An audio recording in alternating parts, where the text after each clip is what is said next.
What is up, RotoGrinders? Tuesday started 2 hours non-stop NBA DFS conversation. Myself and Head Chopper. We're here for the next hour and 20 minutes or so until we yield to crunch time. It is, I believe it's 7 games. Did I count that correctly? Yes, 7-gamer. We're going all the way up to 10 o'clock on the East Coast. Of course, we got a late midday downgrade for one of the Miami players, one of the key players. If you guys missed the news, Tyler Hero is now questionable. The Heat, just an absolute disaster last night. They lost a double overtime game to the Kings. The beam was lit. The Heat are terrible. They travel, but not really, going from Sacramento to Golden State. That's a 10 o'clock game. 2 games at 10 o'clock. It is a television Tuesday. I know Chop's excited about that. We'll be playing that game momentarily. Chopper, how are things? Everything good? Things are good, Dean. Okay. All right. I just now catching the clues from yesterday's movie Monday, and yeah, okay, I get it now. All right, that's good stuff. I'm ready for Tuesday. What is it? Television Tuesday? Yeah. It's a television show. Okay, we can do that. Now, let's see the slate. This is a weird one, Dean. Weird slate going on here. We'll talk about it in a minute, but yeah, I'm ready. What do we got here? We got NFL season's over with. Like, man, it just comes and it goes so fast. We got like 3 college football games left. They're good ones. They're going to decide the champion, but there's only 3 of those left. So, yeah, it's all winding down, man. Once we get past some football, it's a rough stretch. About 70 days till opening day for baseball, give or take. I think 70, 71. I saw that out there. So we're going to have a stretch of 2 months. And of course, we have some playoff stuff. A programming note. Myself, Daigle, Rebar, TJ, we will be doing the Pick 6 show for the playoffs for the first 2 weeks of the playoffs. So we'll be on tomorrow night, Wednesday night, I believe 9 o'clock, talking about I guess the sites, I don't know if they just want to double rake you or whatever. We can't get a big slate with all 6 games, unfortunately. I don't know if you looked at it ahead just yet, but there's games on Saturday, there's games on Sunday, there's a Monday game. I think it's 2, 3, 1. Is that the breakdown, Chop? But there is slates, but I think the main slates, I guess, are the smaller ones, which is just sort of weird. But yeah, looking forward to talking about the playoffs. Do you have you're a college football connoisseur. Who's winning it? Who do we got? Has your opinion changed as the playoffs progressed? No. In fact, my opinion, I said this right before the season. I was like, Ohio State's the best team, right? They're the best team. Now they got off track a little bit with injuries. So I thought, oh man, that's going to be hard to overcome. But then they kind of found a way to piece it together through those bad injuries all along the offensive line. And now they look like the best team again. And they just disposed of what was the top-ranked team in the nation. So I think it's Ohio State still. But, I think it's going to be a good series of games. Texas, Ohio State is going to be a good game on, I think that's Friday night. Because while Ohio State's the talented team and they've got all this stuff going for them, I think Texas has the coaching advantage, and that can mean a lot in college football. So we'll see how it plays out. Yeah, and they also got Matthew McConaughey, the wild card. He's going to be in the building for sure. Man, isn't it nice? It would be nice to have a guy with that much money back in your NIL fund for your college, man. Of course you're going to go like undefeated every year. Oh, is he a booster? I assume he is. Is he like a known big-time booster? I guess that makes sense. Yeah. Of course, man. Yeah. There's richer people that you don't know their names that are giving money, I'm sure, too. Absolutely. But, he's got plenty of money and he's pretty vocal about how he wants them to win. So he's giving away that money. Yeah. And I saw Belichick recruiting too, which I guess, I don't know. I guess it's kind of cool. I don't know. Is he showing up in living rooms? Is he actually like making road trips? I'm not sure, but we'll see how North Carolina looks next season. But something of note, I did pull it up. Ohio State is minus 130 to win it, depending on where you're shopping. Minus 140. Looking at the scores and odds, different options.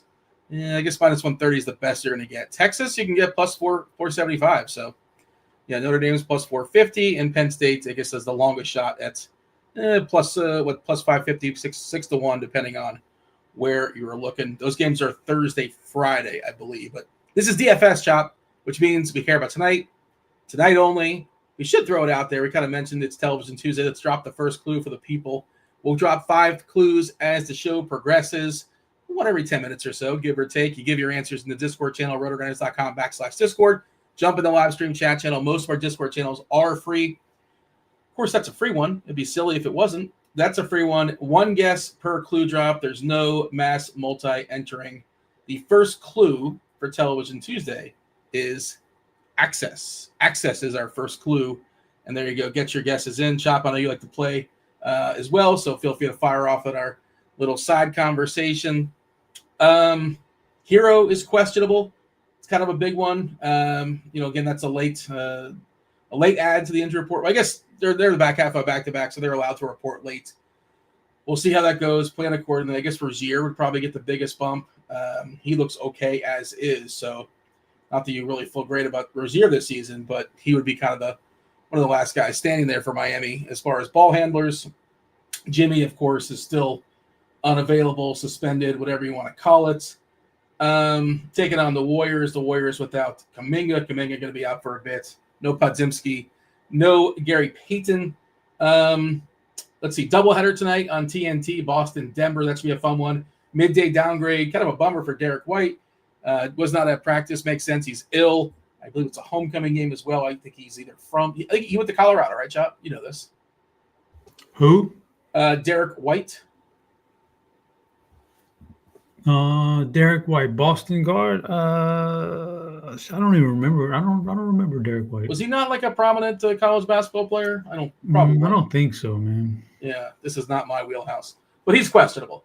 So something to monitor there. That's the back half of the TNT doubleheader. Lauri Markkanen for Utah is questionable. They already have a slew of guys out.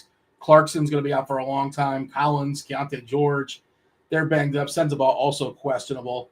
Other players that we are monitoring. Oh, we're getting Zion back. Zion is back in our lives, but we're not sure if New Orleans is fully healthy because who's questionable for them? DeJounte Murray. DeJounte Murray is questionable. Of course, Brandon Ingram is out, and Trey Murphy is out because New Orleans just could never be fully healthy. And as far as back-to-back stuff, 7 games, 4 teams in the back half. That's Dallas, Miami. Dallas, of course, without their 2 best players. Dallas, Miami, Minnesota, Phoenix, and 3 teams in the front end. Washington, pretty they have like 3 or 4 questionable guys we'll talk about. Denver on the front end, and the Pelicans on the front end. Anything of note, Chop, do you want to mention before we fully dive in as far as tonight's slate? Anything of note? I don't think there's anything necessarily of note, but I would like to go ahead and take a guess at clue number 1, Dean, if I could. Oh, well, you just do it in our private chat. Nah, I'm going to say it out loud. Oh, no. All right. If you're calling your shot, go for it. Well, I'm going to say it out loud because I know it's not the right answer, and I just want to give you an answer before we move on. Access Hollywood. Obviously not right, Dean, but, I have my reasons. Dean. Okay. Am I right? You're not going to believe this, but you're not right. You're not right. Am I close? No. Okay, that's what I wanted to hear. That's exactly what the stuff I'm trying to pull from you here. TJ's playing along too. I see he's throwing us some guesses my way as well. All right. Yeah. So again, feel free to get your guesses into the Discord channel. We shall move on. Somebody else actually already guessed Access Hollywood as well. Car 54, Where Are You was thrown out there, which I think was a TV show from like the 70s or something. It's not that, but we do appreciate the participation. Anything else we should mention before we dive in tonight? Nah, we're going. Let's move it. Okay. First game, 225 is the total. Phoenix, again, Phoenix back half of back-to-back in Charlotte. Phoenix, despite being the back half of back-to-back, despite traveling, they are favorites because the Hornets stink. New lineup, of course, for Phoenix. They rolled it out last night with Dunn jumping in there and the Plum Dog. Plum Dog barely played. Basically three-headed, I don't want to say three-headed monster, but 3 different centers they used, none of which are very appealing. Plumlee, Nurkic, and Oso also got some run, but just, I guess, of note. The center stuff is just kind of nonsense. I think it's something we can just kind of cross out for this evening. Phoenix, the only player that is out this evening is Royce O'Neal. No Royce O'Neal. Charlotte, Nothing new. Diabate, Wong, Williams, Mann. But otherwise, they are, they're as healthy as they've been in a while. Ball is good to go, not a questionable, but he's officially in, not even on the injury report. Same deal with Miller. How do we feel about the Suns and the Hornets, Chopper? Well, not particularly overwhelmed by this particular game. I don't think I'll have too much of this in my lineup, DFS wise. I think everybody of note is priced appropriately, and LaMelo at 9,500 is probably the one guy that I might think about from this game. Otherwise, not very much right there. Brandon Miller, overpriced, underprojected. Just not a lot going on there for the Phoenix side. Boy, they've hit some hard times, man. They're making lineup changes, and maybe that helped. I heard the thing today. They're actively shopping Bradley Beal, like just trying to dump that guy, man. Good luck. Yeah, good luck, man. He kind of melded in once he got that big contract back in the day, but they made their adjustments. I don't know that it's going to help them too much. It can't hurt to spread out some of those shot takers, though. So, yeah, but Durant and Booker are priced appropriately. If you want to, like split hairs and try to force one in a GPP lineup, I think they're okay. The matchup isn't bad for them at all. So that would, something like that. But otherwise, yeah, I don't know, man. It's just hard to get to anybody from this game that I feel comfortable doing it. That's where I am as well. I was looking at the defense versus archetype stuff. 5th best matchup for Booker, 7th best matchup for Durant. You got to pay full price. It is the back half of a back-to-back. I'm looking at ownership stuff, projected ownership. I don't see anybody in this game on DK projected for double digits. It's also a 7:00 game. It's the first game. There's 2 games. We'll talk about the other one in a second. When in doubt, backload unless you feel like you absolutely must play somebody. If you're running 150, sure, of course, get yourself some shares of Ball and Durant, that kind of thing. I'm not going to besmirch that, but I see nothing that I have to have here. Williams is kind of interesting at center. The minutes are getting cranked up a little bit more. He's a really strong fantasy point-minute player, but now that Miller and Ball are back, the fantasy points per minute fall back a little bit. For tournaments, I think he's interesting, but I really got nothing here, Chop. Nothing I can get excited about. It just seems pretty unnecessary. The last note I'll make on this, Dean, is that I see someone in chat said if anytime you can get LaMelo Ball on a tight spread, you're going to go for it. Well, I'll tell you something about LaMelo Ball. His brother just put out a banger, so maybe he's got some narrative going for him. I don't know if you've heard the LiAngelo Ball song, but it's a good one, Dean. I don't know. It's real catchy. There's a third Ball? Who would have known that LiAngelo, who's never going to make it in the NBA, is actually a pretty good rapper? Who would have known? Is LiAngelo somebody that's like older? I have no idea. Is this somebody? No, I think he's the youngest, but I think there's Lonzo, LaMelo, and LiAngelo. Lonzo made the NBA. LaMelo was the best one, and LiAngelo's the middle brother. He's the middle. Yeah, he's never making it. He wasn't talented enough, but boy, he's got a good song going on there. I give him credit for it. All right, there you go. Fair enough. Not aware who that is, but that's your wheelhouse, right? I know you've done like the Houston specific rappers before, but I guess you can branch out from there. But we'll have to check it out in the old Spotify, I suppose. Anything else of notes? But the chat did confirm that Derek White did go to Colorado. Apparently, Shaq and Chuck bullied him into cutting his hair. I don't remember that, but is that remember? They do that when the TNT guys cover college basketball, and they know about as much as I do about college basketball.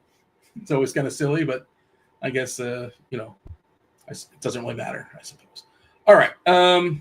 Anything else? Are we good to go? We're moving on, right? That's one of the more uneventful games. I think it is. All right. Game number 2, Chop. It is your Rockets, your Houston Rockets. We have a questionable tag on Jalen Green. They're 224 as far as the total at Washington. They are 13-point favorites, big boy favorites tonight in Washington. We mentioned this is the front half of a back-to-back for Washington. They also are questionable when it comes to Bilal Coulibaly. Jordan Poole is questionable. Carlton, if you know him well enough, you call him Bub. Bub Carrington is questionable too. Brogdon's already out. So there's some moving pieces here that we really it's hard to sort of sort through. We got to get some clarity on it. Of course, we're going to get it. If we don't get it, Crunch Time will get it because this is a 7:00 game. But and then Jalen Green for Houston. Tari Eason is doubtful. We haven't seen him. We haven't seen him in a while, right? So I'm just assuming he's not going to play, especially with them being doubtful. Obviously, Jabari Smith is out as well. We've seen the rise of Amen Thompson, who's freaking awesome. I would love it if they would trade Amen Thompson to Miami and do something really stupid, but it's probably not going to happen. I think Houston's smart enough to know he's somebody that's a big part of their future. But yeah, how do we feel about the Rockets, the Wizards? Best we can do at Washington because again, it's tricky because if all three of those guys are out, some stuff's going to open up. Maybe Champagne would all of a sudden draw the starts. Kuzma's pretty cheap. He's hard to trust, and the matchup's not great. But he'd probably take a bunch of shots inefficiently, especially if Poole sits. But yeah, I don't know where you want to start here, Chop, when it comes to the Rockets and the Wiz. Do we think there's a chance? We're not projecting it. Is there a chance Valanciunas starts just because he's a big boy and Şengün's a big boy? We have Sarr projected to start. Yeah, I don't know. You have to ask the projection team on that one. But, the Washington thing is kind of like, check back later if guys are missing, that's fine. But if guys aren't missing like that, and everybody's going to play for the most part, I don't know how much Washington, I'll feel comfortable having in this game. I think there's better spots out there than the Wizards, but Houston's the one I would be eyeballing in this game for sure. A couple players number. I'll start off with Şengün. So the Jalen Green thing would be big, obviously, if he's out. Don't know if he's going to be out though, but I think Şengün is fine regardless. Şengün should be able to do kind of what he wants in this game. Washington doesn't protect the rim particularly well. And when you get to the rim, they foul you and put you on the free throw line. He's good at that. Jalen Green's good at that. That's a bonus for both of those guys. Şengün should be able to just eat up the boards in this game. Washington, not a particularly good rebounding team. No team gives up more rebounds than Washington. So Şengün should eat boards. And Jalen Green, if he plays, assuming he's healthy enough and not too sick and he can play, he has an out. If he can't get to the line, if he can't get to the rim, whatever, Washington will still give you some 3-point shots, and he's gonna, take a lot of 3-point shots if that's the case. So, there's outs there with those two guys. I like if Green plays, picking one of them and running with it. And I don't think that both in the same lineup are particularly good. I'd probably limit it to one of those guys. But Amen Thompson, you can play with either one of those guys. He's going to get a lot of run now with the Eason and Jabari Smith injuries. Fred VanVleet always projects well, and he's a good price, and so he's fine. And Dylan Brooks, only 5,100. And again, the 3-point shooting, Brooks will throw up some 3-point shots. He's not shy, man, about shooting, even though he's not particularly good at it. With a 14-point spread and those injuries to these other guys, I'm kind of interested in Cam Whitmore too, who will absolutely eat up garbage time if he gets the last 4 minutes of a game because it's a 15-point game. He'll shoot everything and he'll rack up a really hefty DFS total just in those 4 minutes alone for you. So because of the spread, I'm interested in Cam Whitmore too. We got Whitmore at 4-1 on DK, projected for 19 minutes with an 18 fantasy point median projection. He's an interesting flyer. The other part is if we happen to get Green to sit, Whitmore becomes a pretty strong value play. Yeah, I'm looking at the. He slides right in there and plays the Jalen Green role, so he'd be a lock and load. We have the if-then stuff. He would get 27 minutes and projects for around 27, 26 DK FanDuel points at a median price. And he would be one of the best values on the slate. Şengün would project better. FEV would project better. Amen Thompson would project better. All those guys would be in the blue as far as values on our if-then stuff. So got to keep an eye on that. Yeah, I like all of them. I don't know. Şengün, is Şengün getting hurt by Amen Thompson? I feel like he's getting hurt by him a little bit. He probably does. I'd have to check the numbers, but I probably eats into the rebounds a little bit enough That's what I'm to thinking. make it noticeable. But yeah, I don't know. We could run a. I'm just I mean I like him in theory. I like him even more if it's against Sar, right? If Sar's starting for Washington, which that seems to be the likely scenario. Possible Valanciunas starts. They'll probably cross over at some point. As we stand right now, when it comes to ownership, most popular play pretty clearly is Amen Thompson, 33% on DK. They're still meeting that bone, 6-6 on DK. We can still get a 40 burger out of him, 45 in this matchup. Yeah, absolutely. Yeah, I mean, in this matchup, yeah, man, for sure. Washington gives it the second most made threes as well. They just bleed fantasy points from all different angles. Bunch of assists, just a spectacular opponent. As far as pace, they play at the fourth fastest pace. As far as defensive efficiency, not as terrible as you'd think. They're like ninth worst, but Oh, I'm sorry. This is I have it at last 10 games. I did think that seemed. Oh no, they actually okay. Hold on, I still have it last 10 games. I can't get this right. All season, that's going to change. I think.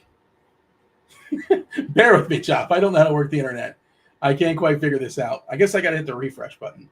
That's what I was looking for. Yeah, get the refresh. You know what happens to me, Dean? Every time I do a Windows update on my desktop, it's messing with my Excel, man. It's very frustrating. So, guys, if you're having problems, that's the problem. There's these rogue updates that mess up your Microsoft. I'm not an Excel spreadsheet guy, so I don't know that world. I know that's how a lot of people put in some of their lineups and change their lineups. It's also Microsoft Word in case you're editing your your stuff for your expert survey or something, like a lineup tagging people and writing up. Or you can use Microsoft Word too. Do you know that, right? Well, not that well actually, but I thought at least I don't know the reasoning for it, but on the spreadsheet, doesn't it say don't copy paste, write directly on the spreadsheet? Doesn't it say that for the expert survey?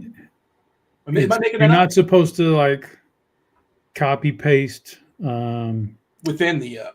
You can copy and paste as plain text, and it doesn't mess up anything. When you hit Control V and you just directly, when you force your own formatting in there from pasting, then it'll break it down. But you can copy just as plain text. Okay. So I've never watched you do it, Dean. But so you're telling me you go word for word and you write inside the Google Sheet? I've never seen that. Crazy. Okay. That's what I do too. Interesting. Is that because you were following the rules, or just it works for you, TJ, for whatever reason? Both. I don't think I ever didn't do that. Yeah. I think even before I knew that was a rule, I would use that. We'll peek behind the curtain. By the way, I did give a refresh for the entire season. I knew that I was like, that seems too good. The Wizards are the third worst team as far as defensive rating. It was and the fourth fastest for what it's worth. Yeah, so that was kind of throwing me off. Giving up a lot of rebounds, a lot of threes, a lot of everything. We just love. I imagine, I'm not going to force it, but I imagine I'll have a Rocket in every lineup I make tonight. I don't like a lot of lineups, but just organically, it's just going to happen. I think one of these Rockets gets there, even if it blows out. And I don't hate the idea of just playing Cam Whitmore a la carte. Of course, if Green doesn't go, a lot of people will be playing Cam Whitmore. But I like him as hey, Houston's just going to wreck Washington by 25, 30, whatever it is. He's going to smash the fourth quarter. What can we do as far as the Wizards? Because, again, a lot of questionable stuff on their side. We have Carrington, Coulibaly, Poole. Not a good matchup. Houston's not a fun team to pick on, right? I don't really like to pick on them if I can avoid it. If everybody's in, I'm probably playing nobody on Washington. How are you handling it? Yeah, that's it. If people are out, then we can address it, and that'd be good. But if there's nobody out that's of note right there, it's hard to pick. I mean, Kuzma has a really good price tag, but there's a reason why that price tag is like that for him. He's been so bad this year, DFS wise, for the most part. He has a 40-point game every once in a while in him, but the rest of it is pure garbage. But I mean, at 6K, you could take that shot like that. But Yeah, I'm not. Valanciunas, last time they played here in November, he did not start. Oh, good note. Yeah. I meant to check that and I didn't. I just kind of lost track of time. But yeah, and maybe that's one of the reasons why. Because he has started. He started like, I don't know, 3 or 4, maybe 5 games this season when it's like makes sense. It's a big dude on the other side. But okay. Good note there. And we'll know. Again, this is another thing we'll know probably by 6:30 on the East Coast. Anything else we should say as far as this game, or shall we move on? All right, Chops, we want a second clue for Television Tuesday. Let's see I've the been people's waiting second on clue. it. I've been waiting on it. What the Nobody's guessed it. Nobody's guessed it. It's not the ER, and it's not Prison Break, which is it's another good guess. There's some good guesses being thrown out there in the chat. The second clue to help the people out is reptile. Reptile. So access and reptile. Those are your first 2 clues. So have fun with that one. And I see a quick guess. It's not Survivor, WMU dude, but I see what you're doing there. All right, let's move on, Chop. Any news as far as let's see, we get anything as far as updates, body parts? Yeah, Cam Reddish officially ruled out. We basically knew that, right? I think he was doubtful. He was downgraded to doubtful earlier in the day for LA. That's a good little segue, right? That's the first half of the TNT doubleheader. Lake Show in Dallas, 218.5 is the total. Mavericks are down 7 as far as the spread, in parts because they're without no Kyrie and no Kyrie LeBron matchup, and of course no Luka. We are anticipating Najee Marshall, Klay Thompson, PJ Washington, Maxi Kleber, and Derek Lively to draw the start. I don't know how much Maxi's going to get, but that is the anticipation. But certainly there's some potential fragility to that as well because, we've seen Dinwiddie start the other day, not yesterday, but a couple days ago. We've seen Hardy. We've seen Grimes. I guess we're projecting Grimes to jump out. But again, stay tuned as far as that one. Lakers, Dallas, start where you want to start. I think one of the more popular plays in the slate is likely to be Najee Marshall. Najee Marshall is just too cheap when you consider the amount of run we're anticipating. Let me get you a quick guess here. Okay. Dean, but it's not right because this is too obvious, but I didn't even spell none of this right, but I'm just trying to do this on the fly. That's a good guess. And I'll just say that's a good guess, and we'll leave it at that. Okay, let's see. I figured somebody would guess that. So PJ Washington, I had him in last night, and unfortunately took the guy out, man, at the last minute. He was really good last night. I don't see any reason why he can't have another decent game tonight. I like him. Derek Lively with those guys out, with everybody out, is going to jump off at 5,100. So he's a good play. Yeah, I didn't do the rundown. I apologize. I didn't mean to cut you off, but also Gafford being out is of note. Mm-hmm. And I don't know how many minutes live they can get. He can get handsy as well. He can get 2 quick ones, but if he doesn't, there's a chance he plays 30-plus minutes. Pretty good fantasy point-minute player. We're projecting 30 on the nose, but I could see him getting a couple more if this game stays pretty tight.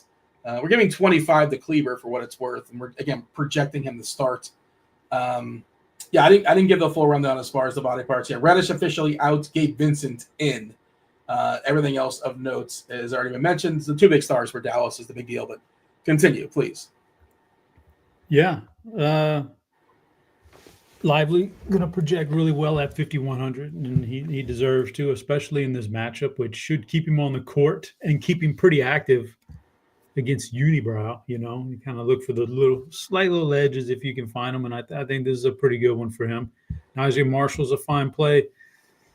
Boy, it's going to be tough to get to. It's going to be tough to do Klay Thompson in the year 2025 now. Mm-hmm. So that's a tough click, man. I'd probably just rather save to 500 and go Grimes, but he's not. He's kind of like a little mini Klay. I don't even know if he's as good as Klay right now, so that's tough to. Dinwiddie's fine, 65 though. He's getting priced up there. So for me, it's those front court guys. Washington and Lively really jump out the most, with Najee Marshall being a really good play. The backcourt guys, Dinwiddie, Grimes, Klay, not as interesting to me for Dallas, believe it or not. Even though they're missing a lot of backcourt pieces. I don't feel comfortable with those guys. Updates as far as the game we just talked about. Eason officially ruled out as anticipated. Injury management, they're calling it. Jalen Green, no updates. Still game time decision with his knee. The Joker, Nikola Jokic, probable with an illness. Was that anywhere with his illness, or they're just saying like be alarmed? He might have the sniffles of some sort. But I didn't think he was on the injury report. If he was, I missed it. So my bad. My apologies for that. You mentioned Clay. Yeah, I'm not. And I think he benefits from guys like Luka, and Kyrie that can kind of get him open threes. And he can't really create his shot. Like you were talking about Grimes. I think Grimes at least can kind of sort of something. He's got a better chance to create his own shot than Clay does. And he's got to get there basically by making a bunch of threes. And who's gonna get him? Who's gonna throw him open for some wide open threes? Najee, we talked about, one of the better value plays in the slate, currently sitting at 30% ownership. 4-6 is we're assuming he plays 30 minutes. Yeah, TJ in chat saying never Clay. Yeah, it's just he's just not priced right. He's just too expensive. Especially with he doesn't really do much else. He can kind of sort of somewhat pepper the box board, but you need an anomaly as far as stocks, which doesn't really happen either. LeBron versus Brow. We're seeing the most popular player on the Lakers because salary matters. We do live in the world with salary cap. Austin Reeves in the mid 7.3, 24% for Austin Reeves. Just a massive number as far as minute projection. 37 minutes, playing just a ton these days.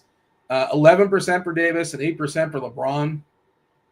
Mid 30s as far as their minutes as well.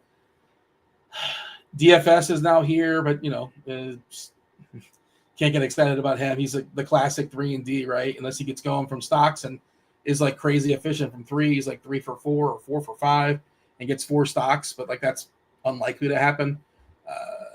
It's the Lakers. It's one of those 3 essentially, right? I mean, Max Christie probably starts, but in what world are you playing Max Christie with any kind of confidence? He's clearly the stand in the corner. 13% usage. That's actually higher than I anticipated. Did you give a take, Chop, as far as your preference among the 2 stars for the Lakers? 40-year-old LeBron or the Brown? I did not, and it would be Anthony Davis. LeBron really is not. He can turn it on every once in a while, and I just prefer the good floor of Anthony Davis with a good ceiling. And even though Derek Lively is a springy rim protector, Dallas still gives up a lot at the rim, enough to where I'm not scared of them at all. So Anthony Davis would be my preference between those 2 guys.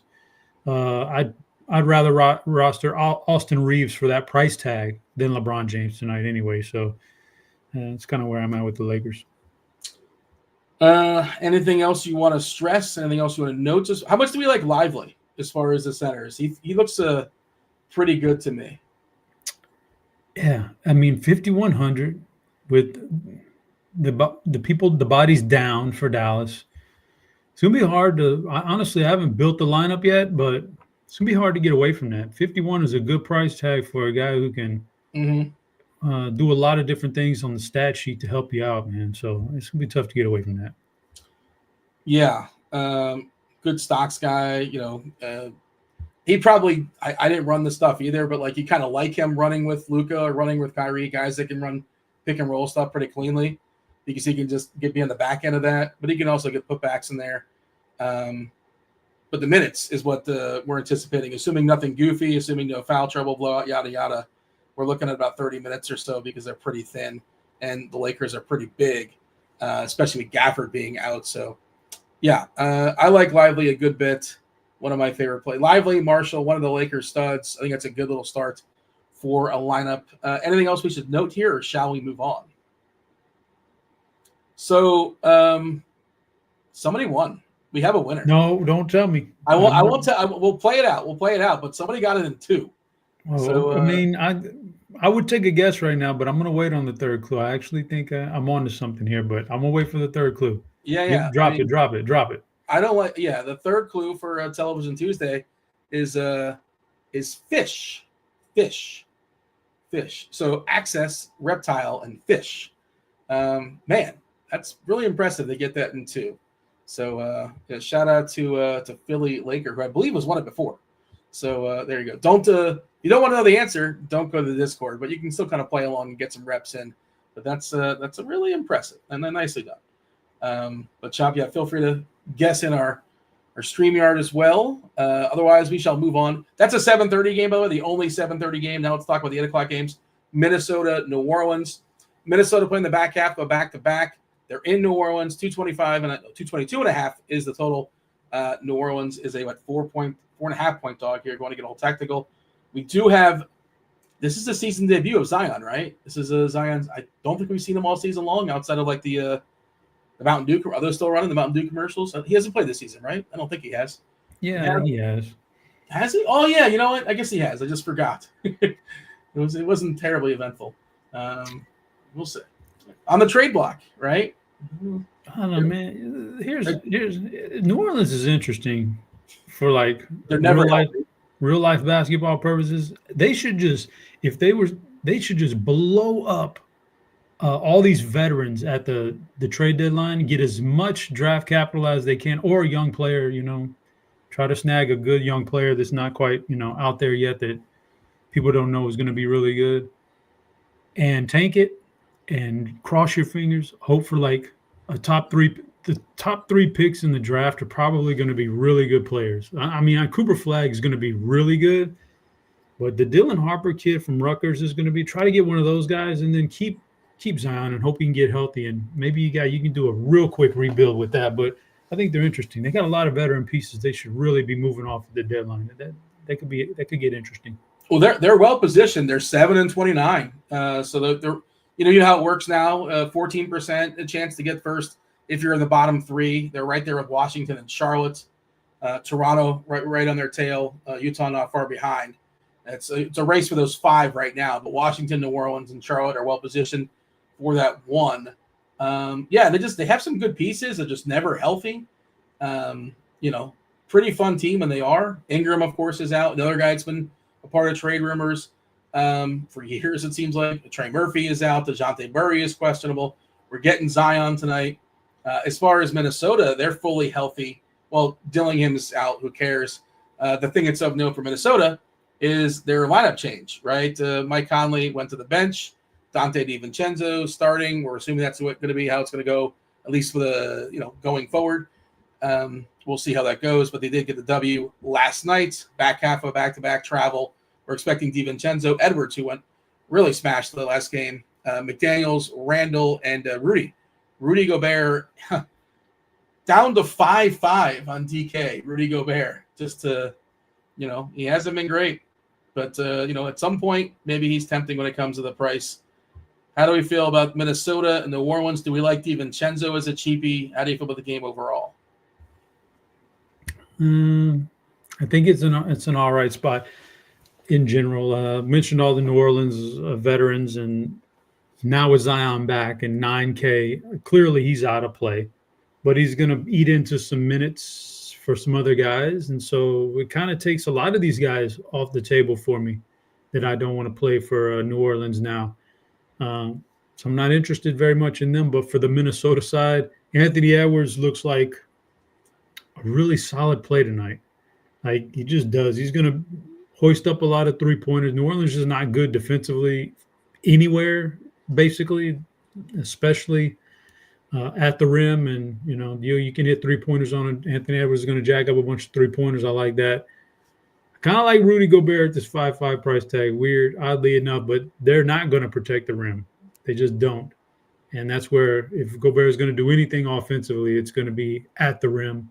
So don't mind that one. Now, I said, I made a mistake, and I took Washington out of my lineup last night. PJ Washington, who had a really big – you know who I put in because I had – Rudy Gobert? No, because I had some extra money. So I put – Ingram. No, I put Julius Randle in there, man. That's why I was so upset. You talk about a game. Talk about a bad game. He's terrible, man. Like, he is awful. I don't know what happened. He was never that great. He was always just a good, he's never a good real life player for the most part, but he would always get your fantasy numbers at least. Yeah. He's not even doing that a lot of the times now. And like the whole real life thing is just way down the drain now. Now he's totally blown up that. I put him in there last night. That was rough. So I can't roster. I mean, it's the NBA. Guys like that don't have too many bad games in a row. But, man, I have a hard time rostering Julius Randle anytime soon with the way that's playing out. So Gobert is interesting at the price tag. Anthony Edwards, 84 is too cheap for a guy with this much potential here tonight. In New Orleans is not very interesting to me. Yeah, the rookie Misi has not been a good rim protector for New Orleans. I always talk about how the Bulls are the worst team when it comes to defending the paint. They give the most points in the paint by like 2+ more than everybody else. But the second worst team is New Orleans. Of note, with 4 of the 5 worst teams are actually playing tonight. New Orleans is the second worst. The Lakers, we just talked about, third worst. Lively, that's where he lives inside. Washington, fourth worst. And then Denver, we'll talk about. Denver also gives up a lot of points inside. But Boston, of course, they don't really score inside. They're just shooting a bunch of threes. So it's hard to take advantage of that. But I just figured it was interesting. If Murray sits, I think we have an if-then for if Murray sits. Because like Zion coming back, that does muck things up. But if we happen to get Murray sitting, does that change things for New Orleans? Well, McCollum would look like a pretty good play. He would be projected for like 42 DK, about 40 FanDuel, and we would have Brandon Boston being a good value play as well. How much is Brandon Boston? He's got to be like 3 or 4K, right? He's really, really cheap. Yeah, 3.5. So we would give him 29 minutes. So he would get a pretty big jump. Of course, Grand Theft Alvarado is back too. We got him projected for 16 minutes. He would get a little bit, I would imagine, a little bit of a bump. Yeah, a few minutes, but I guess not enough. That would be, yeah, we're giving the bump there to Boston if we happen to lose Murray, but we shall see. Stay tuned on that. Anything else as far as Minnesota and New Orleans, John? Nah. Okay, let's move on. We can go ahead and fire off another one of these clues. We did have a winner, and really, really impressive that we got somebody. And, if you don't want to cheat, you can, talking to the chat as well, talking to people on YouTube as well. By the way, hit that like button while you're hanging out on YouTube as well. Subscribe, turn on those notifications, do all those things that lets us keep those lights on. But the fourth clue, Chop, it's all going to make sense, I promise, is trash. Access, reptile, fish, and trash. Those are our clues for today's Television Tuesday. Okay, we have 3 games left. We got 3 games left in like 30 minutes. So we got a ton of time. Certainly some time to talk. If you guys have this guy or that guy, I know that Crunch Time is a lot of answering those sort of questions. But if you have any of those, by all means, feel free to, I would save them, put them in your back pocket, and we'll talk about them in about 20 minutes or so, depending on. All right, this is the DFS game, right? One of the big DFS games tonight. Atlanta's in Utah. 238.5 is the total of Jazz, the tanking Jazz. They're trying their best, at least. They are 6-point dogs here. They're without some pieces that are pretty important. Keontae George is out. Clarkson's out for a while. John Collins is out, personal. Markkanen is questionable. Sensabaugh is questionable. Not sure we're going to get clarity in that. Of course, Markkanen matters more than Sensabaugh. Atlanta, we're expecting Bogdanovic to be good to go. He had that contusion on his leg, injury management. He's probable. But Jalen Johnson, kind of a big deal. Jalen Johnson is out. Larry Nance, he's got that hand, so he cannot play basketball as well. Officially, Trae Young is on the injury report, probable with an Achilles. I think that's what he's been managing essentially the entire season. Yeah, good environment here, Chop. We're expecting, Young, Daniels, Ricochet, Hunter, Capella to draw the start for Atlanta. We're giving Collier the start in the Utah with Sexton, Jazang, Markkanen, and Kessler. The pieces beyond that are not spectacular, and there's some volatility too, trying to figure out who amongst Filipowski, Sensabaugh. We don't know if Sensabaugh's even playing, but how are we feeling about Atlanta and Utah? Chop, start wherever you want to start.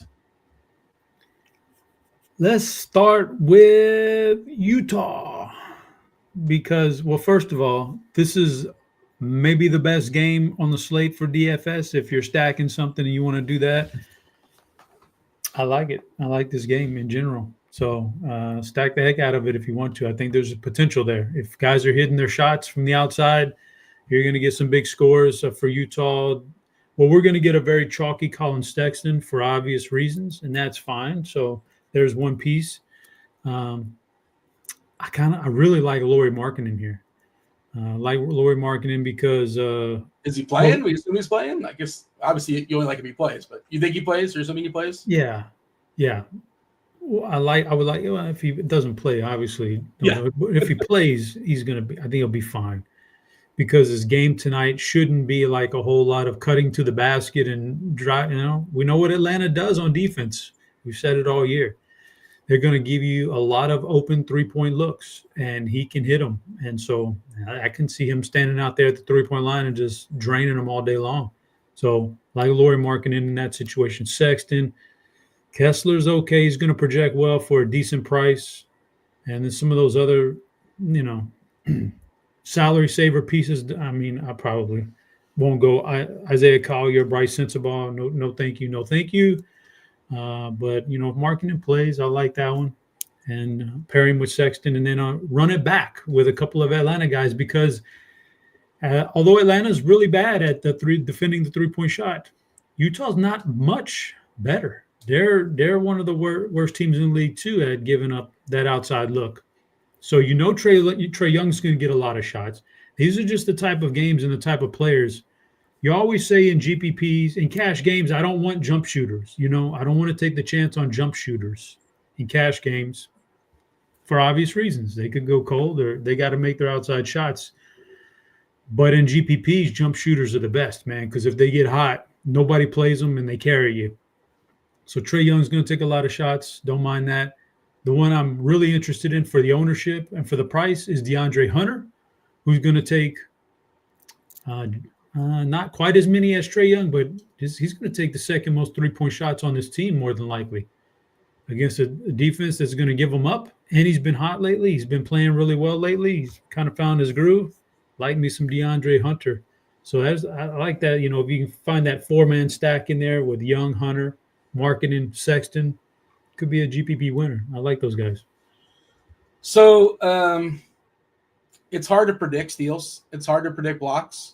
But Utah gives up the most opponent steals, and Utah gives up the most opponent blocks. So that's something you can you know who the best stealer is in the league? The Great Barrier Thief. We know about the thief. You're going that route. I like it. I like that. Add that to the stack. Then the stack potential. Lots of ways to get there, but also, Chris Longo in chat says he's asking about sim weight 95.9. Yes, that's a good sim weight. What does it mean? It's just the way SimLabs weighs that lineup against the rest of the field, and if it makes sense or not. And when you get up into the 95 range, yeah, that's really good. If you get up above 90, it's a pretty good lineup for whatever field you set it up for. So 95.9. is a good lineup in relation to the field. So that's good. It's good, Longo. Derek is asking who the Great Barrier Thief is. That is the Aussie himself. That is Dyson Daniels. By the way, speaking of, you're talking about New Orleans, they probably want him back. They probably want him. I'd rather have him than DeJounte Murray, straight up. Like especially when you consider salary and stuff like that, like easy. DeJounte Murray feels like he's fun. I don't know what else is involved in that deal. There's probably a pick or two. But, I think New Orleans can definitely – Daniels is a guy that can fit on any team. I like him going forward. But you mentioned the threes. No team gives up more made threes than Atlanta. And Utah gives up the fourth most. So, yeah, the threes will be – they'll be being thrown. Capella, Okongwu are both kind of sort of pretty cheap. I don't really love the matchup versus Kessler necessarily. Kessler's certainly interesting. He's got to get going from a stock perspective, from a rebound perspective. But he has those games where he has like 6 or 7 stocks and like 15 boards. I think he's in the mix as well. I guess, have we talked about Sexton, who's going to be ridiculously chalky unless something changes? Let me give it a refresh. I think it was like 40 or 50%. Yeah, Colin Sexton on DK at 6K. We're giving him 32 minutes. The absence of a lot of their playmakers, and just imagine if Markkanen's out too. It might actually hurt just the overall flow of that offense. But, just the efficiency. But, yeah, Sexton projects really well, 40% on DK, a 38-point projection. Is he somebody, like, you only make a couple lineups? Yes. I have a couple main lineups, and he's an interesting choice. I think I'm in.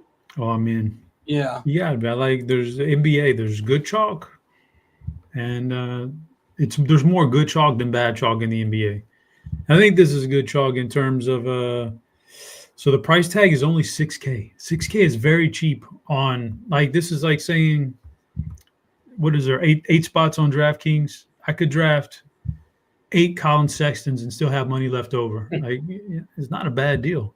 And like 6K on DraftKings, he's taken a lot of shots lately. He's taking plenty of 3-pointers, which is good in this matchup.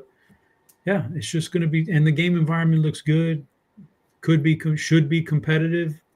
Yeah, it's going to be tough to get away from that chalk, man. I think that's good chalk.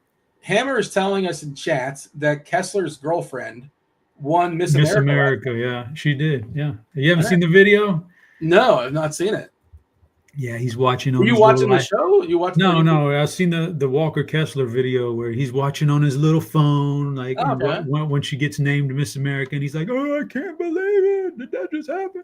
Alabama Shut up. looks like. We don't need you gloating in our faces, bro. Like he's happy for his girlfriend. What's the problem? No, he's not. He's happy for his ego.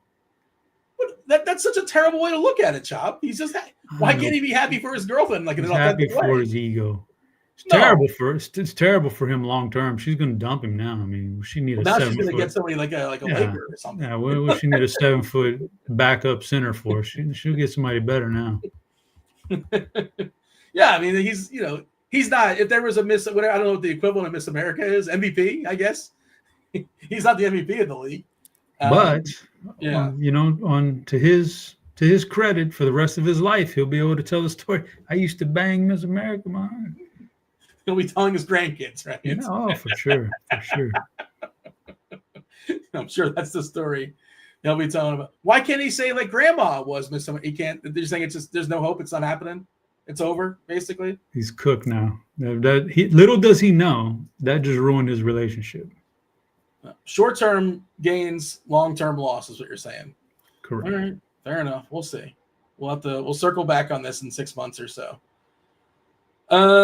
Anything else of notes, or shall we move on as far as Atlanta? This seems like it's a fun game, and stay tuned. It could get even goofier if we lose Markkanen. I know we have an if-then set up. I think we have it set up for both because Sensabaugh is also questionable. Let's see. Yeah, they're both out. Like Sexton's going to be projecting incredibly. Kessler will look good. Collier will look good. Svi Mikhailiuk would all of a sudden be interesting. And Filipowski. Jordan Poole is out. The rest of the Wizards are in. Oh, that means we're playing. I'm going to play Kuzma tonight. Good Lord. Kuzma's going to take 30 shots. I don't know if they're going in, but he might take 30 shots tonight. I don't like that. Oh, boy. Yeah, I think Kuzma's going to project pretty well. We'll see how that turns out. We'll go ahead and drop that fifth clue for the people, by the way, if you're still playing out the string. I know you are, Chop, as well, for Television Tuesday. We already had a winner, but we haven't officially announced it in the show. Access, reptile, fish, trash, and this opens up a lot of options, Chop. Reboot. So there you go. Access, reptile, fish, trash, reboot. There are your 5 clues. Have at it. Okay, so Poole is out. I guess we'll circle back. Shenpenny probably starts, right? We'll get to that. I guess. But, yeah, maybe Houston just wins by 25. And maybe they now sit Green as a counter. Say, screw it. I don't know if he needs a day or not. But if it's close, maybe they sit him and all of a sudden it's a Cam Whitmore season. Okay. We got Boston and Denver back half of the TNT doubleheader, high and tight, 236.5 is a total. Boston is a 6-point favorite. We did mention that Derek White is questionable. He has an illness. He missed practice today. That's standard protocol. Why would you go there if you're not feeling well? Otherwise, Boston is fully healthy. Anybody of note? I know Jordan Walsh is questionable. Doesn't matter. Nothing new for Denver. Aaron Gordon still out. Haven't seen him in a while. And officially, the Joker is probable with an illness. Chapo, speaking of the Joker, I finally watched Joker 2. Do not recommend. Do not recommend. Well, I've seen enough reviews and enough. I've seen the movie trailer, and that's all I need to see. A movie trailer can tell me everything I need to know, really. For the most part, some movie trailers can really suck you in, and okay, let's go for it. But some can really be like, oh, buddy, no, thank you. Joker 2, no, thank you. Never. I won't. No, never. Not happening. I don't want to watch. If I'm going to watch the movie, I'm likely to watch a movie. I don't want to see the trailer. I want to go in as cold as possible. That's what I'm saying, Dean. That's kind of how I am too. Okay, we got time. Let me just say this, Dean. Like when we're watching a TV show and the end of the episode comes up, and then they're doing like a preview for the next show or like scenes from the next show. Yeah. My wife is always tuning in. I'm like, no, I gotta fast forward that. That's spoilers. I don't want to be spoiled. So I'm like that too. Like I don't want to see the whole movie trailer. I think that's spoilers. That's why if it can catch me in the first 10 to 15 seconds of a trailer, boom, I know I got it. I know it's good. I got that going. So I'm gonna watch it. But if I'm watching the first 10 or 15 and I'm like, oh man, this is bad, and I let it keep going. Oh, this is bad. Oh, I'm not watching the Joker sing and dance and all this other. No, thank you. Like the trailer can tell you a lot, and you only need about 10 or 15 seconds. But I would never. Joker 2 came out on HBO Max recently. It could have been like a Joker movie like that, a normal, good cinema movie like that. I would have been all over on Friday night movie night. No plans on the Joker 2. None. Zero. Never. I thought the trailer was cool. If I remember correctly, it was like a mirror, and it was like a smile with like lipstick, and he kind of leaned in on it. But like I'm not a musical guy either, so it was already a tough hill for me to climb. I did not get there. It did not work for me. The other thing is somewhere along the way, I don't know what had happened. I don't know where to point, but some point, Chop, they started giving away too much in trailers. Trailers used to be like just kind of a tease, and at some point they said, "Screw it, here's the whole movie. Here's the whole movie in 2 minutes, basically, without maybe the last scene." All right, let's talk about Denver and Boston. Fun game, I guess some would say possible finals. OKC's got something to say about that. This is the back half of the TNT doubleheader. No Gordon for Denver. We don't know about White, but yeah. What do you have as far as the Celtics and the Nuggets tonight? Yeah, it's a good game. Before I get to that, there's two comments in chat, Dean, I'd like to address. Number one, Landman is very good. I've heard that's very good. I haven't started it yet. Very entertaining. I like very entertaining. And I also agree with TJ and someone, I think Theodore. Shrinking on Apple is one of the best shows out there. It just flat out is like, it's got everything. It's got the tears. It's got the comedy. Very funny, sharply written. Got to pay attention. Very good. Shrinking on Apple. I agree. That Lawrence guy, he wrote Ted Lasso as well. Just spectacular. I started watching it. Incredible. And then Brett Goldstein's on their writing team too. Roy Kent, and he is in season 2 of Shrinking as well.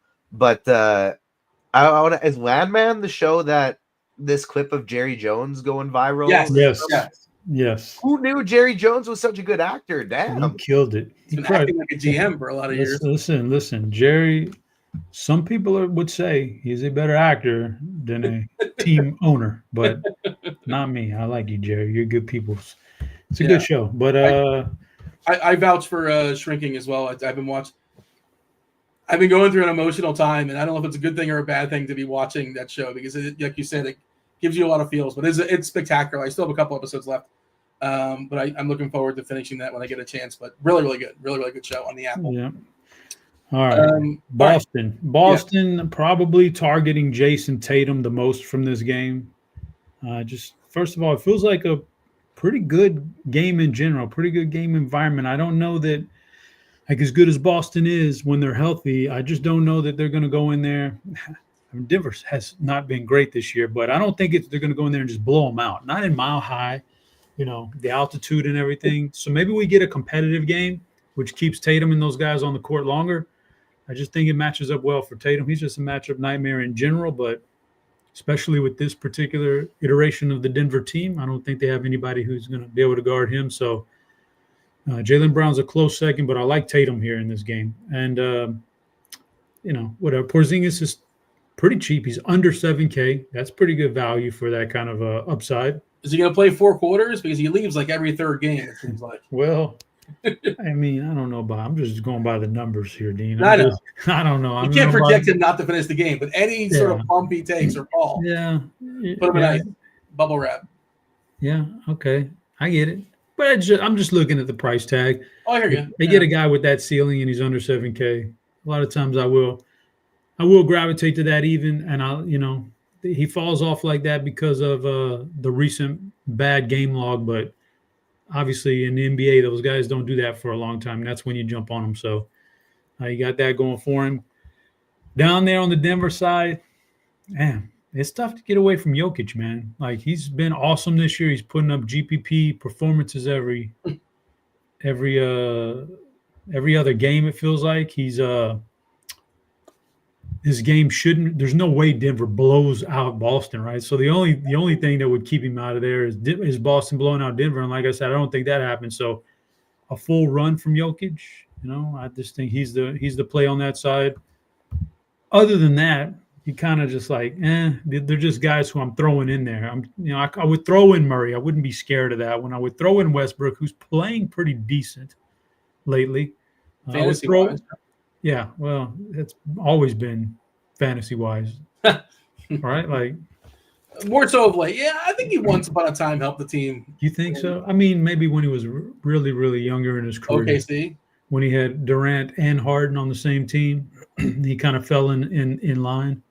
That was fine. Michael Porter's okay at that price tag. You're just kind of grasping at straws now, I think, though. But I think the Tatum – the star versus star is one lineup build you can use in all the time in a good game. And Tatum versus Jokic, make it happen with some other value, which is out there. Yeah, that could be a really good build. Joker last 4 games, the last 2 against Wemby, 82 DK, 83 DK. The 2 previous against Atlanta, just 72. And the game before that against Utah, 93. Just completely insane. And it's not like he was bad versus Detroit, 61. Like, you don't want that, right? 61's not bad, but it's like, 61, I don't need him. He's almost 13K on FanDuel, and it's justifiable. Just completely insane. It's just outrageous.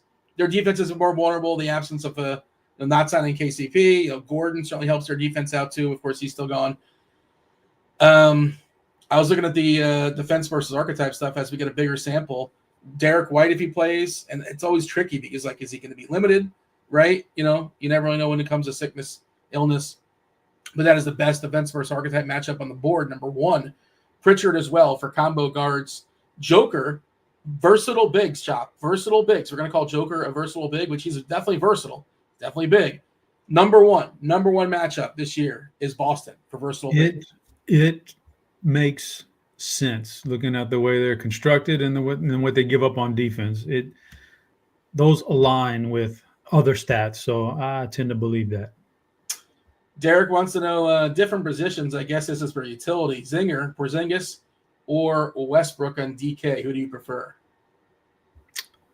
Man, that's a good question. It's tough to say Porzingis with his recent game log, but I'm banking on that he's going to snap out of that at some point and be that guy again. So I'm going to go Porzingis. We got updated projections for Washington. We'll circle back. I got a bad feeling Kuzma is going to project pretty well. 33 and change DK at 6K. He's going to look all right, but that's a median projection, and you got to stress that for somebody like Kyle Kuzma, because there are multiple ways where that can go poorly. Chop, Entourage was not rebooted. There was a movie, but not a reboot. I see Entourage as your guess. But, the reboot, I didn't know we were just limited to just a TV show reboot, but okay. Fair enough. Bub Carrington is projecting really well too, which is, yeah, Bub Carrington looks pretty good at 4. We're giving like a 31 DK point projection as a median projection. So yeah, he's hitting the second most lineups for me on DK. Oof. And Kuzma's hitting 30%. Yeah. He's got to play, right? He's got to play a fair bit, but that's all right. Champagny, 28 minutes we're giving. Koulibaly, we're giving 34. Okay. We'll talk about Miami in just a second. Miami taking on the Warriors. Let's go ahead and explain it, Chopper. Let's give the people. We had a winner. I believe it was Philly Laker took it down. Shout out to Philly Laker getting it correctly on just 2 guesses for Television Tuesday. The number one first word was access. And it's funny. I don't know if you gave anybody a hint because you weren't right. It wasn't Access Hollywood, but it is a reference to Access Hollywood when you think of who hosts Access Hollywood. So, yeah. Wait a minute. It better not be. It better not be Saved by the Bell. Why better not be? That's what it is. I mean, we'll figure it out. God, such an idiot. Such an idiot. Yeah, so Mario Lopez, AC Slater, Albert Clifford Slater. He stars as he was on it, Saved by the Bell. He's a co-host of Access Hollywood. What do you got, TJ? Mario Lopez made a little cameo at the Golden Globes the other night in Kieran Culkin's acceptance speech because Culkin forgot his speech because he was doing tequila shots with Mario Lopez right before his award. I didn't see that, but Kieran Culkin, I assume he got it for Succession, and it's well-deserved because he is spectacular in that show. Nope. That was last year. Is it the movie with Eisenberg? Yeah. Yeah, I didn't see that. Reptile. Turtles are reptiles, Chop. And, of course, Lisa Turtle is a character on Saved by the Bell. Fish. I wanted to stick with the animal theme. Fish. What is a bunch of fish? It's a school of fish. Saved by the Bell. It's a school. There's a very, very famous channel. I think it was Funny or Die did it. Finish it, and then I'm going to have a comment for you, Dean. So I think it was Funny or Die did this really, it's pretty funny, pretty clever. You've probably seen this before. It was popular maybe 5 or 10 years ago, but it was called Zach Morris is Trash. Do you remember Zach Morris is Trash on the YouTube? I think it was in the Funny or Die channel, just talking about how every episode he did something terrible. Like he was like the hero of the show, but he was actually a trash person because he would just do terrible, selfish things. So that's why Trash is there. And then it's a reboot. And there you go. It's on Peacock. I don't know who's watched it. I don't know if anybody's watched it, but it's there. What do you got, Chop? So I understand the point of all of this, the game. And it's not, I've used your clues and I've gotten it before. And obviously this guy got it in 2 guesses. I don't even know how I do kind of, but so like maybe you can expand the clues a little bit in terms of, they don't have to be 1-word clues. Okay. Like instead of just fish, which is really like, man, let's go bunch of fish. Like the clue could be bunch of fish. Well, now I'm telling you, it's a school. No, you're not. You just exactly. But you're helping Why it am I out. saying bunch? But even school doesn't really get you the answer. But it expands it a little bit. I just I'm just saying. I'm just throwing things out there. Sometimes the one-worders are just so they're not even a real clue. I appreciate the constructive criticism. We'll put that in our back pocket. Maybe going forward, we might add a second word when necessary, or a third word even. My Miami Heat's back half of back-to-back, traveling, turmoil. There's no Jimmy Butler. A midday downgrade for Tyler Hero. They lost a disastrous game last night in Sacramento. They ran their players into the ground. They played a ton of minutes. Hero, Rozier, Jaime Jaquez, Bam put a ton of minutes just to lose to the Kings. It's travel, but not really, going from Sacramento to Golden State. They are, 9-10-point dogs here against the Warriors, 216 total. If Hero doesn't go, I don't know if he set up an if-then for it, but I imagine Rozier, who already kind of projects pretty good, would project distinctly better. I wonder if we have that set up or not. So maybe save a spot for Rozier, and he can get, go from okay or fine or usable to possibly one of the better point per dollar plays on the slate. As far as Golden State, no Kuminga. Kuminga is out, and Gary Payton, no Mitten, and Podziemski is out for the Warriors. How do we feel about the Heat and Golden State?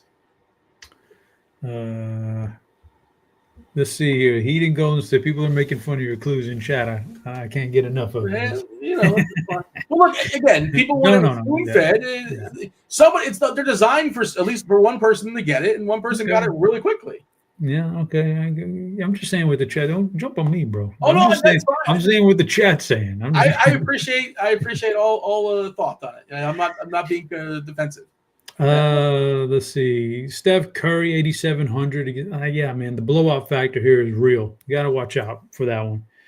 So, Curry, I don't know. 87 is a pretty good price. If I'm going to play him, under 9K is fine. I can get behind that. Andrew Wiggins is gonna jump in some optimals, I think, when it's all said and done, because of he's still under 6K and safer without Kuminga. Yeah, he's in a pretty good spot here. I don't play Draymond right now unless we're talking about a four-game slate, 3-game slate, or something like that. I won't entertain that. Schroeder's not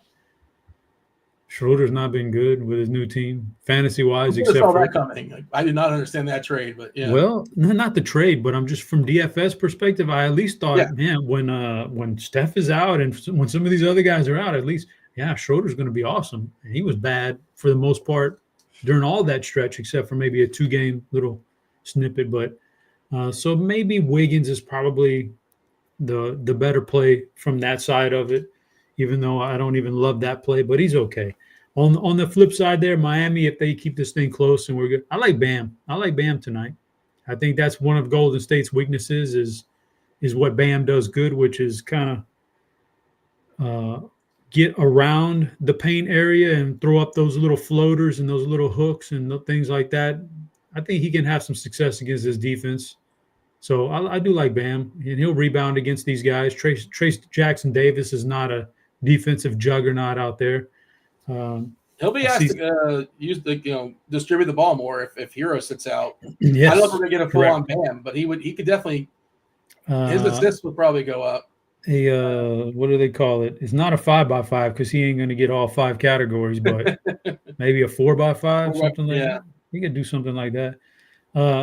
But yeah, Hero's 91. Even if Hero played, I wouldn't have any interest in him, right? But if he sits, then we go Rozier, then we go Jaquez, and call it a day. Bam, Rozier, Jaquez. So that's that. All right. Crunch time should be coming in here shortly. I know it's TJ's going to be jumping on. Ross going to be coming on. Who else is coming on? Do I not know? Is it Tim? I see Tim hanging out in chat. Is it going to be Tim? Let me know. I guess we'll find out who it is. Surprise. The guy that looks like Tim. Who's the guy that looks like Tim? No, it's just like this. If I just start guessing names, well, it's not Kyler. It's not Kirkwood. Yeah. If you put some plaid and a hat on Tim, who would he look like? Oh, Neil. Yeah, Neil's coming on. Okay. Oh, I was going to say Steven Adams from the Rockets. Well, he's not playing basketball, so he's available to jump on the show, I think. He'd be fabulous. He's an entertaining dude, Steven Adams. I like him. When I see Tasteful Tides, yeah, I think Jude Law. How about Jude Law? Really? You don't see it? I got it. We got to do like a side by side. I don't know if TJ has that kind of producing capability, but I never considered Jude Law and Tim. But okay, maybe you got facial hair thing going on for each one of them at different times, so you gotta I'm just talking strictly bone structure here. I've never put a lot of thought into Tim's bone structure, but okay. I just did a Google, and okay, I guess sort of, yeah, maybe. All right. Yeah. What any particular Jude Law movie or just Jude Law in general? Wasn't he in one of those King Arthur movies with the guy from the motorcycle show? I mean, I think of Talented Mr. Ripley when I think of Jude Law, but that's many, many years ago. Gattaca, The Holiday, Sherlock Holmes. Maybe you're thinking of that? No, I just told you what I'm thinking of. Yeah. I think he was in a King Arthur movie. I don't know if I've seen a King Arthur movie. I'm pretty He's sure. good. You ought to. Oh, Closer. He's in as well. Yeah, the one with Julia Roberts and Clive Owen. All right. I have a live show later tonight breaking down the new Star Wars show, which he's the main character. There you go. That's what the world needs. I was just saying that the other day. We need more Star Wars. There's just not enough Star Wars shows. We only have like 17 of them on Disney Plus. We need one more. Like, what is like the third Ewok doing these days? The people need to know. Yeah. You a Star Wars guy, Chop? I feel like you're not. Nah. They kind of lost me, man. When they came back after like 20 years, and I watched the first couple, but they weren't that good. Yeah, he's in King Arthur, Legend of the Sword. Okay. It's Jude Law is the bad guy. Charlie Hunnam. Oh, the guy from the FX show, the motorcycle. I just said that, Dean. You were not listening to me, man. Yes, that's a good movie, Dean. You ought to watch it. It's actually entertaining. It's not like your typical, like King Arthur medieval times movie. It's kind of like it's got a good soundtrack. If a medieval movie could be up to date, that's kind of like what it is. Yeah, I was thinking Three Musketeers with Charlie Sheen for some reason, which is probably terrible. I don't know if I've seen that before. But there you go. We have Crunch Time coming up momentarily. It's Sons of Anarchy. Did you say Sons of Anarchy? Or you said Motorcycle Show. I don't think you didn't get that. The name was slipping me, but it is Sons of Anarchy. That's a show that jumped the shark, but it was good. Yeah. Fine, it's fine. Whatever. Yeah, it definitely fell off, but it pulled a Dexter. We're gonna use Dexter as an adjective. Seth Curry is available. Who cares? Gabe Vincent is officially available. Zion, they're saying, does have a minutes limit. That's no surprise. And DeJounte Murray officially a game time decision. Before Crunch Time gets here, Chopper, let's tell the people who's breaking the slate for you. Wow, Dean, should I go with a kind of a value slate breaker because he's going to break it because of the salary, or should I just go with a raw points? Like, this guy's going to get me 60 tonight. I'm going to let you choose which category, Dean. Let's be ambitious. I want you to be as ambitious as possible. Let's go for something goofy. No, I just gave you two options, Dean. You're choosing an option. A value slate or a mid-range to lower mid-range guy who I think is going to drastically outperform the salary, or just a raw points salary doesn't matter guy. Yeah, give me the first one. Okay, the first option, then I'm going to go with 6,900 DeAndre Hunter to just absolutely get hot from the three-point range and put up a monster game. DeAndre Hunter. What does he have to do, though? He's got to score like 25, 30 to get, because he's not a huge like pepper the box score guy. But like in theory, he can score 30. We commented already that this opponent will give up some defensive stats to you, and Hunter's a pretty good defender. He's pretty active defensively. I guess he'll get you. Let's see, on the season, one steal, and not a block guy, obviously. Okay, let's go ahead. Let's bring in Crunch Time. We got TJ, we have and Neil, and I believe Roth. Roth's got to be here as well. Let's go to Crunch Time.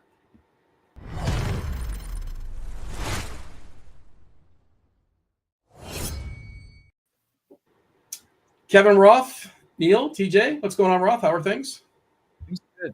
I still don't know if Chop is really just who he is, or is this just the most outrageous bit in the history of life. I don't know Chop, but I love him. I don't even. What is the bit? You have to. Everything, Chop. Everything. You're just saying like you're Borat, but not Borat, but you're Chop. Yeah, it's glorious. It is just, it's must-see TV or whatever this is, man. Is that because he said Tim looks like Jude Law? What yes, all of it. But yes. TJ, you're producing. Get a side by side. Come on, pull it up. Just the bone structure, man. I actually looked at it's not. He's not wrong. It's not completely absurd, but I guess, sure, maybe, I suppose. It's a big compliment, Jude Law. Yeah. He was being compared. He's been compared to me a lot. Hollywood. It's a handsome man. Now pull up Jude Law.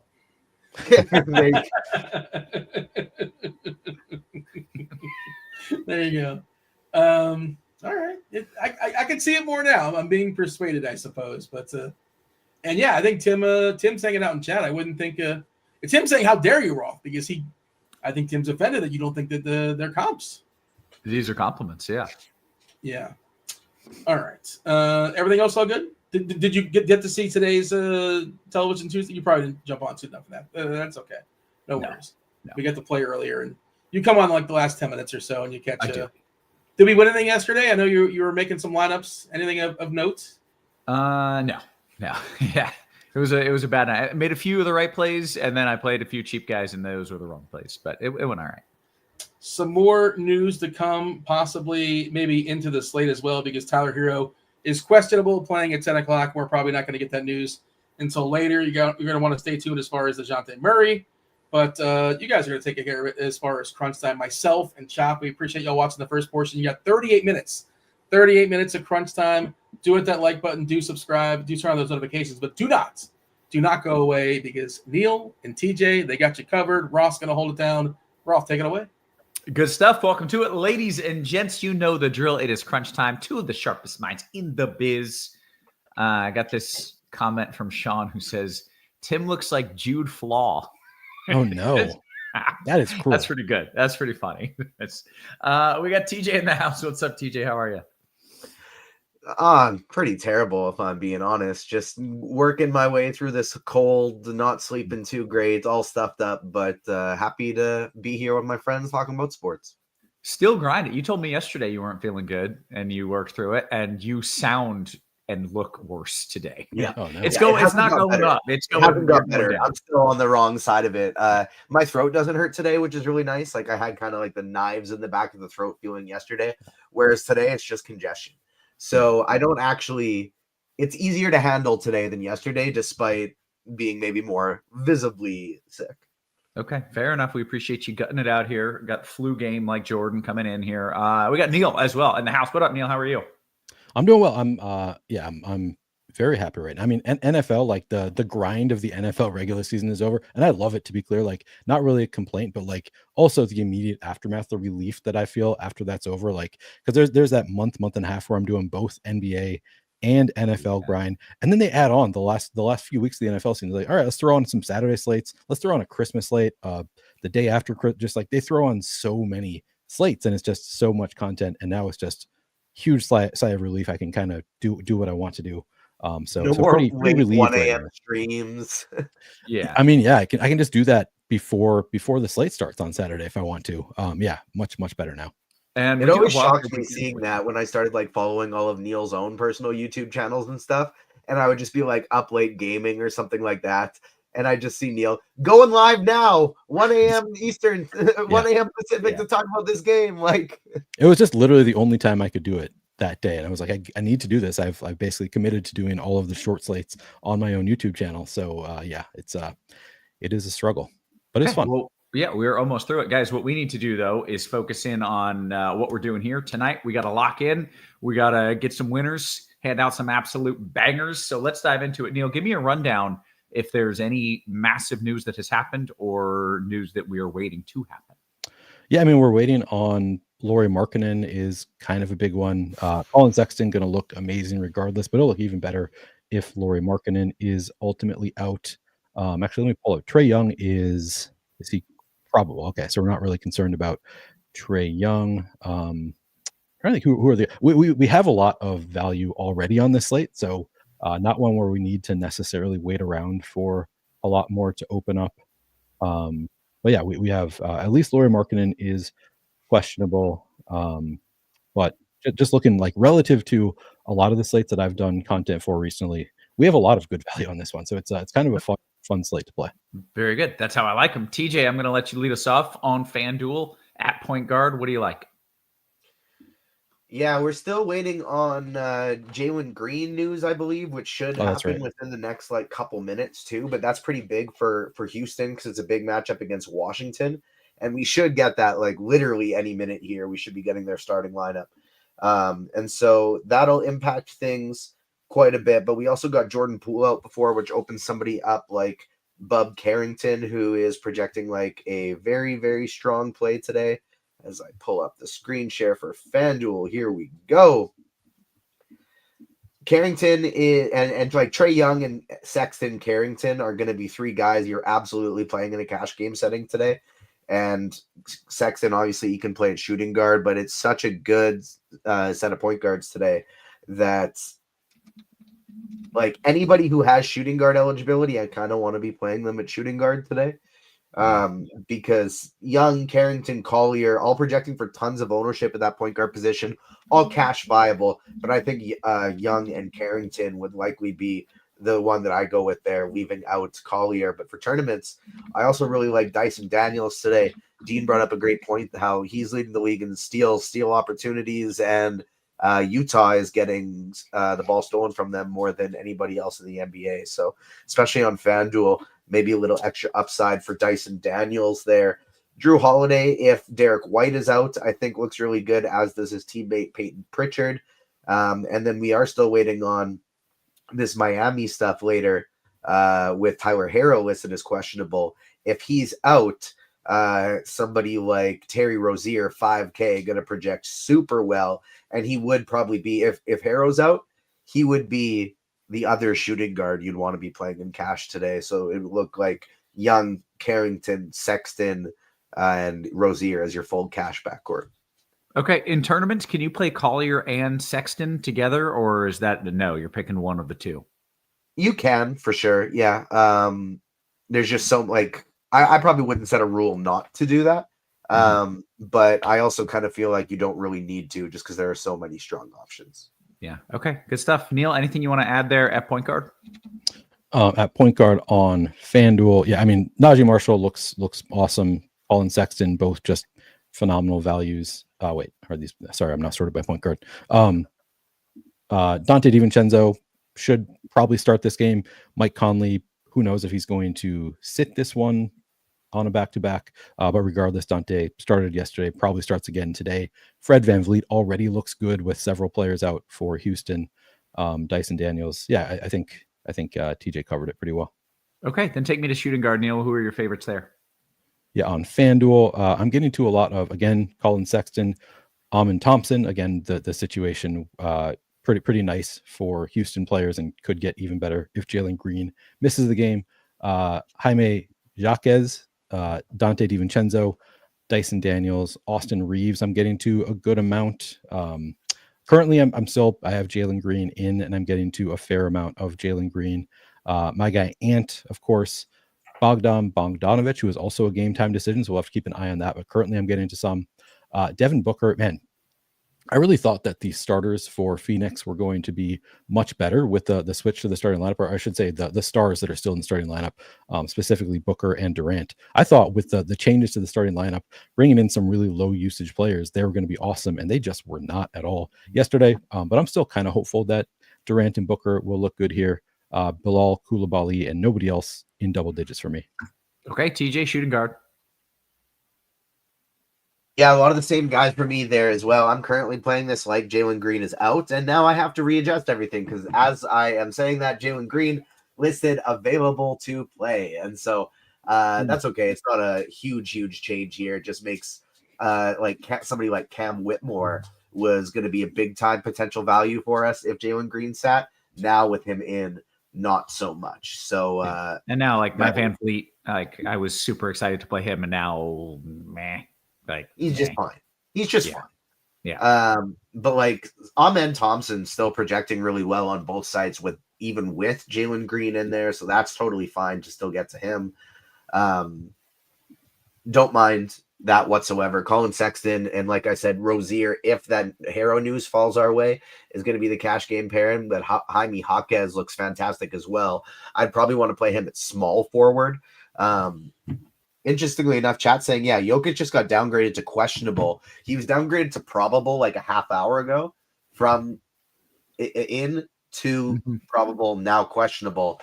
So that's got me thinking that Jokic is probably going to be out tonight. And so let's just focus on that. Let's say he is out. Jamal Murray's point guard and shooting guard eligible. So he would certainly start looking a lot better. 8,200, and he'd get that Drew Holiday defense. Not an ideal spot by any means, but certainly would pop really well. Russell Westbrook would pop big time. Peyton Watson would become a value. Strother probably becomes a better value. And it really just depends who they pop in the starting lineup. Do they go small, or because that's I feel like very feasible against Boston, or do we see DeAndre Jordan pop in there? Okay. If they start a center, are you want him? One of these, if there's a, DeAndre Jordan starting. I mean, let's see. Still doesn't look that great if I put him to like 18 minutes, put him to like 24, which I think is pushing it, gets it to like 23. I don't think you would need it. Yeah. Okay. More on DraftKings than FanDuel. On DraftKings, I think yes. On FanDuel, I think probably not. Okay. I don't even know if we finished shooting guard because we just got all kinds of news happening. Anything else you need to add, TJ? I don't believe so. Just make sure you keep an eye on that Miami news more than anything else, I think, for shooting guard position, because Jaquez already projects well. He'll be great if Harrow's out. Terry Rozier looks fine right now, and he will be great if Harrow's out. So definitely keep an eye on that. And I think we're likely going to see. It'd be interesting with the next projections update if they're going to remove Jokic or not with that late downgrade. But if they are, I'm assuming we're going to see Jamal Murray really popping. Yeah. Okay. Good stuff. TJ, take me to small forward. Small forward. Hold on. We just got a Wizard starting lineup, so I want to see what they're throwing out there for us. We got Carrington, Koulibaly, George, Kuzma, and Sarr. So I believe that is a little bit different than what we were expecting, because we had Champetti in the starting lineup, and it is going to be Keyshawn George in there starting ahead of him now. Additionally, we also just got the news that before taking us to small forward, that Derek White is ruled out. So Peyton Pritchard and Drew Holiday both looking like much better plays now. Pritchard is only point guard eligible, but at 5,900, not a cash game play, but I think makes for a great tournament play today. Small forward position, we got some chalk, but I don't think it's that bad a chalk. Najee Marshall, Jaime Jaquez, probably going to be my two favorite guys here. I do think this Markkanen ownership is a little bit crazy, coming in at potential 40% with him already being listed as questionable. Like, he's just been really, really bad this year. And so I'm not looking to get to any Markkanen at that type of ownership. If he's out, it does open up a lot of potential cheapies for Utah, like Bryce Sensabaugh if he plays, Kyle Filipowski, Johnny Juzang. All of these guys look somewhat reasonable if Lauri Markkanen and then Sensabaugh especially get ruled out here as well. I went everybody but small forwards except for small forward. Marshall and Jaquez, I think, are going to be your cash game plays. Edwards is interesting for tournaments. Koulibaly on FanDuel I like a lot more than on DraftKings because he's even cheaper over here. Kuzma, I think, looks fine. He gets a usage boost without Jordan Poole.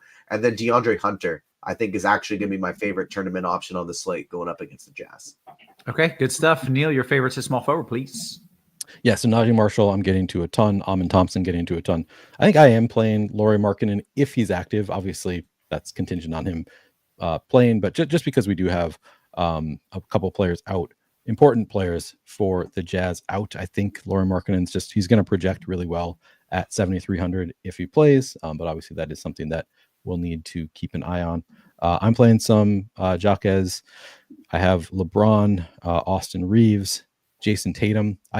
I was, for a second there, I was thinking I might downgrade the Celtics just because I think that game could just be a complete blowout if Joker doesn't play. Like the Nuggets are much, much worse without Joker. So if he doesn't play, it would make them look worse. But now that we have Derek White out, I think makes sense to load up on some Tatum, Ant, Bogdan, Booker, Koulibaly, and that is it for me in terms of double digits right now. Okay, take me to power forward, Neil. Power forward, again, Najee is power forward eligible. Markkanen's power forward eligible. LeBron, I'm getting to some Onyeka Okongwu at 5,100 against Utah. Trace Jackson Davis, Jason Tatum, Kristaps, Naz Reid. That's it for me as far as double digits on FanDuel. I don't know. Julius Randle's sort of interesting at 7,400, but I guess we have Zion Williamson playing today. I don't know. Yeah, I think I probably won't boost him. Okay. Let's see. TJ, your thoughts of power forward. All right. Yeah, a lot of the same guys here. Najee Marshall looks good. Jason Tatum's going to see a projection bump without Derek White in there now. I like Onyeka Okongwu because even if this game gets ugly, he's likely going to be the one playing a few extra minutes there. So I like Okongwu quite a bit. The more I think about it, my favorite in that – sorry, I'm bouncing all over the place. Yeah. My favorite player in that Boston game with the potential blowout risk, it's Peyton Pritchard.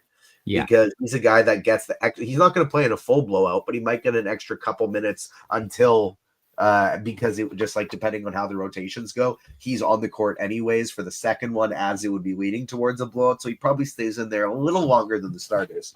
So I think Pritchard is probably my favorite Celtic today. Back to power forward.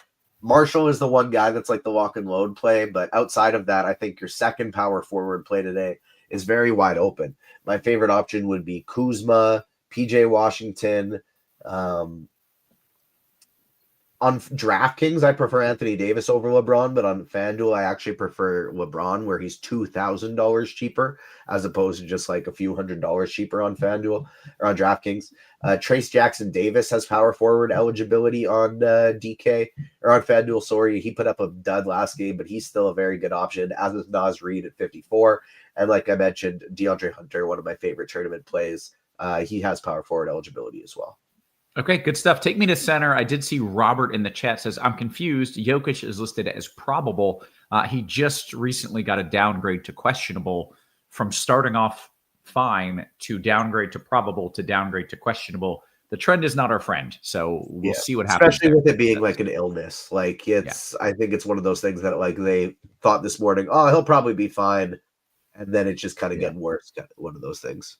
Yeah. Okay, TJ, take me to the center spot. So if Jokic is out, that did bring up the potential guy like an Alperin or a DeAndre Jordan if he hopped into the starting lineup. But right now, this is a very spread out, wide open position. Şengün, I think maybe looks like the top spend up option. Lively looks good, but he's like $1,200 more on FanDuel than he is on DraftKings. So I like him on DK instead. I think maybe my favorite option here on FanDuel would be Mark Williams at 6,200. He's seen a minute uptick lately. We're projecting him for 27, but 31, 28, 28 in his last 3 games. He's been playing some pretty solid basketball. Phoenix has been horrific defensively lately. They're one of the worst defensive teams in the league over the last little bit. So Mark Williams might end up being my favorite here. I like Jonas Valanciunas in tournaments. That's about it. I mean, hey, if you ever want to get 0% owned Nikola Jokic and hope he plays. Sure. Okay. Maybe leave yourself some sort of pivot just in case. Neil, what are we doing at the center spot? What do you like? Yeah, I like that Mark Williams call with Mason Plumlee in the starting lineup in particular. Although yesterday Mason Plumlee played 6 first half minutes. I don't know what happened there. Like what they inserted him in the starting lineup and then barely played him. But it's a boost for the opposing centers if Mason Plumlee is getting the start at center because Nurkic is just way better than Mason Plumlee defensively. I am getting to the most, and I'm pretty spread out at center. Onyeka Okongwu is my highest owned right now. Walker Kessler, Trace Jackson Davis, Clint Capella, Kristaps, Şengün, Derek Lively, Mark Williams. I actually just gave him a boost after TJ brought him up. I think that's a good call, and that's it as far as double digits right now for me. If Jokic plays, I think that I will try to get to double digit Jokic just because he will probably not be as high owned because of the Q tag. I think he's just a phenomenal play if he does play. So I think I would probably force him into double digits. Sure. Makes sense. Okay, guys, we want to kick it to DK. We've got 20 minutes until lock, but before that, we want to save you some money. We want to have a massive takedown as well. So we're taking $10 off your first month of Combo Lite. That means access to our SimLabs lineup building tool and content from some of your very favorite DFS analysts. Just $19.99. That is an absolutely insane price. So make sure you're taking advantage of that. Let's kick it over to DK. Neil, you get to lead us off at point guard on DK. Yep. On DK point guard. 1 second. I am just about ready. Colin Sexton, my highest exposed right now, will probably, I mean, if Markkanen ends up sitting, Sexton might just be a lock button for me. DiVincenzo, number 2 for me. Again, should start. Jared Butler at the min price. I can't decide I'm curious to hear you guys' thoughts on Jared Butler. So I guess when TJ gets there, we can talk about it. But he's min price. He projects really well for the min price. I can't decide if he's good chalk or bad chalk, but currently he's my third highest exposed. I missed that one. I missed that Butler was probably looking good now. Wait, Jared Butler? Jared Butler, yeah. I got to refresh. What do we have it projected as now? I have him in my projections, my aggregate projections at 20 fantasy points at min price. Interesting. I think we have him at 9 fantasy points. Really? Okay. So that means somebody has them really, really high today. Yeah. That is so probably bad chalk if we think, and he's not projected for that many minutes, that many places. So I don't know. I guess just expecting him to be a strong point per dollar producer, give him some minutes. So maybe I'll need to lighten up on him as my third highest owned. Trae Young, I have a good amount. Austin Reeves, Dennis Schroeder, Drew Holiday now gets that boost with Derek White out. Jamal Murray, and he'll look even better if Joker is out. LaMelo, actually no, nobody more in double digits for me. Okay, TJ point guard. Yeah, so in my most recent build, I have an absolute ton of Carrington. He's going to be my highest owned guy today. Apologies, you can see my mix and matched min-max exposures and my adjusted projections to try and get some more of various players here. Get the peek behind the curtain when I'm producing as well because of the lineups that I'm building. But in my most recent build, I ended up with like 60% Colin Sexton, which I don't love. I was trying to get there were so many teams that I really liked their full environments today that I was trying to get like one of them in every lineup. But there are so many of these teams now that I think I just got to avoid it completely and just let the optimizer do its thing in my next run through. But I ended up with a ton of Sexton, ton of Jamal Murray, like 50% in my last build, assuming that Nikola Jokic is going to be out. Trae Young at 38%, Carrington 30%, Terry Rozier 20%, assuming that Tyler Herro is going to be out. So this is just like what Russell Westbrook comes into play now. We were talking about Isaiah Collier before. We don't give a damn about Isaiah Collier anymore because there's so many of these great options. So newest build just came in where I'm not forcing a certain amount of players per team. It got me 39% Trae Young is my highest owned, 31% Carrington, 30% Sexton, 28% LaMelo Ball. I think he's one of the very best tournament plays on the entire slate. Played 33 minutes in his first game back. Phoenix defense has been horrific. I love Ball for tournaments. And then I talked about Pritchard, Drew Holiday, Jamal Murray, Dyson Daniels in tournaments, Russell Westbrook, like just a stupidly strong position. Yeah. Okay, good stuff. Take me to shooting guard, TJ. Did Neil go point guard yet? Yeah. You did? Yeah. Sorry. Carrington, it's a lot of the same names. Carrington, Sexton, 30% each of those guys for me today. After that, I'm getting to a lot of Amen Thompson, although I do think I want to drop that exposure a little bit. Terry Rozier, Peyton Pritchard, Jaylen Brown, I think is very interesting for tournaments. Maybe not that interesting to get 20% though, so I'll adjust that too. Jamal Murray has shooting guard eligibility. Like, honestly, there's so many of the same names. Anybody who has point guard eligibility, I just want to play them at shooting guard if they have dual both because there's so many good point guard plays. So Pritchard, Rozier, Sexton, Carrington, those are the priorities. If I'm trying to get very, very different, guys like Jaden Hardy, Duncan Robinson if Harrow's out, Corey Kispert because Washington's missing guys, Buddy Hield because he can get hot from three. But those are just like 5% in 150 plays. Okay, good stuff. Neil, shooting guard. Colin Sexton, Amen Thompson, Dante DiVincenzo, Jalen Green looks pretty good, just 6,300 on DraftKings. Ant, Dennis Schroeder, nobody else in double digits for me, although if Joker is out, I'll force Jamal Murray. And I mean, his rejection will come up enough and I'll get to double digits. Yeah, okay, makes sense. Small forward, Neil. Najee Marshall, getting a ton. Amen Thompson. How much of a must is Najee Marshall? Is this like a cash lock plus got to have him in your tournaments kind of play? Cash lock for sure. Yes. I would have more than 50% Najee Marshall. He's started at point guard yesterday, probably starting at point guard again today. He's only 4,600. He's not like 100% lock in a 150 set for me, but I also think there are probably pros who will have him in all 150 in a 150 set. I think he's not quite to that. Like he's not min priced and projecting for 35 type level, but he projects really strongly. He was pretty close to it like a half hour ago. Yeah. Like he'll be in definitely over 50% of my lineups. I'll say that. I just love my lineup so much, and I do not have him in, and I'm wondering if that's going to be what burns me tonight, but we shall see. Okay, sorry, I didn't mean to cut you off. No, it's all good. Markkanen, Tatum, Wiggins, and again, I'm not that many. Michael Porter Jr., my final in double-digit exposure right now. Okay, TJ, small forward. Yeah, I am going to there. I finally just got my lineups in. I'm good to go as long as we don't get any more news before lock. 40% Najee Marshall. He's going to be my highest owned guy. DeAndre Hunter, number 2. Amen Thompson. Jaime Jaquez comes in 3, and I did actually want to get in a little bit more Jaime Jaquez, I think. So I might try and bump that if I get another run in here. Jaylen Brown, Jason Tatum, Bryce Sensabaugh, as long as he plays, and Lauri Markkanen is out. And then my random cheap sheep shots are Julian Strother, Jaden McDaniels, Corey Kispert, Highsmith. But these are just kind of some salary saving placeholders to adjust around with if we get better stuff. Good stuff. Okay, how about power forward, TJ? Power forward today, a lot of the same names. Najee Marshall and DeAndre Hunter are going to be my highest 2. I am going with Peyton Watson as my 3rd guy just because I bumped him up to 32 minutes with the assumption that Jokic is going to be out. And so Peyton Watson, I'm getting to a ton of today. Might even bump it up a little bit more. Kyle Kuzma, Jason Tatum, Jaime Jaquez, I like quite a bit. Naz Reid, I think, is a good tournament play. And then the random shots I'm taking, I got a little Nikola Jovic. I have like 3% Kyle Anderson.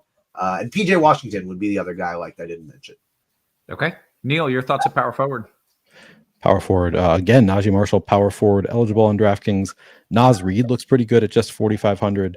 Lauri Markkanen, Jason Tatum, Andrew Wiggins. I'm getting to double digits, just barely on LeBron and Michael Porter Jr. Again, if we end up with Joker out, Michael Porter Jr. probably going to get even higher. And also, if Bryce Sensabaugh plays and Lauri Markkanen does not play, I think Bryce Sensabaugh is going to become an awesome value.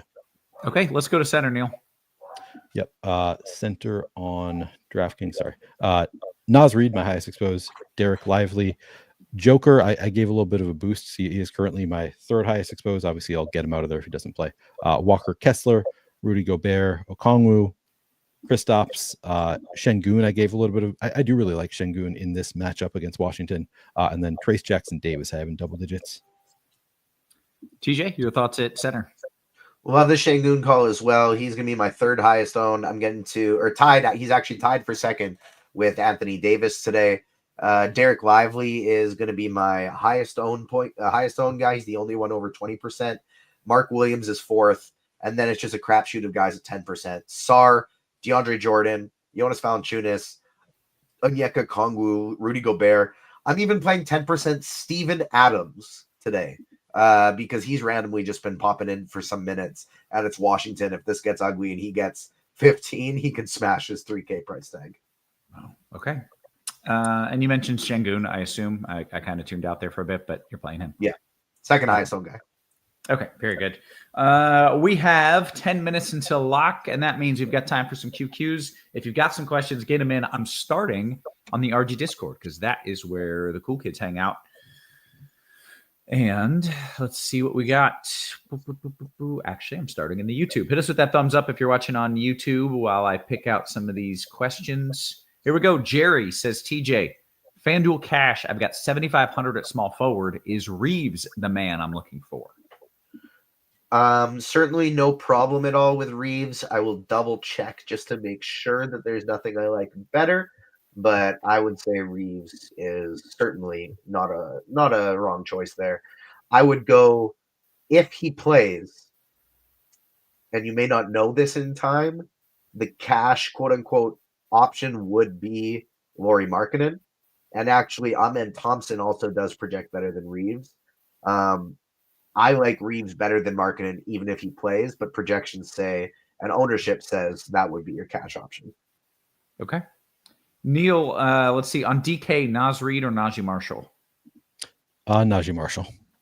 Okay. We're talking about Şengün. Power says Şengün will be the first one pulled when they mollywop Washington. All right. I just really wanted to say the word mollywop. We'll move on from that, but a fair enough point. Yeah. Neil, DK Cash, Ant and Nas, or Butler and Tatum? Ooh, I don't know that any of them would be here. Hang on. Ant and Nas, or are we talking Jared Butler? Yeah, it must be talking Jared Butler. Probably the latter, Butler and Tatum, for Cash. All right. TJ, coming to you. This question from George in the YouTube chat. FanDuel GPP, Holiday and Carrington. That's the answer. Or Collier and Sexton. I like Holiday and Carrington better. That wasn't. Oh, okay. Yeah. The first one. Yeah. Thank you. What was the format though? Because if that was Cash, like you'd need Sexton and Cash. It was a tournament question. Okay, then yeah. Let's see. Jason says TJ, Pritchard, Rozier, or Carrington if you're picking one of those dudes.